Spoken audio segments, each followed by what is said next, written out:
आज मी केला पनीर बटर मसाला, कारण पोरांना त्याच भाज्या खाऊन आला लय कटाला. बाबा दिसायला झॅक आणि चवीला झक्कास रेसिपी आहे. एकदम डिलिशियस, खतरनाक.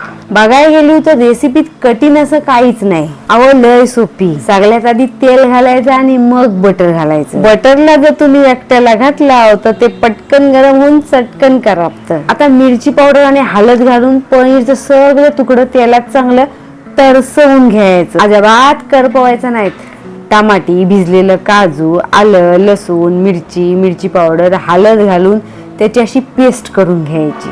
तेल आणि बटर मध्ये चांगला बारीक चिरलेला कांदा परतवून घेतला, त्यात ती घालायची. व्यवस्थित मिक्स केल्यावर पाणी मात्र गरमच घालायचं. वाईच मीठ घालून वरला कस्तुरी मेथी घालायची. कस्तुरी मेथीचा काय फ्लेवर येतो, आहा. देवाच्या खोटं नाही सांगत, माइंड ब्लोईंग. वरना वाईच बटर घालून बारीक चिरलेली कोथिंबीर भुरभुरायची.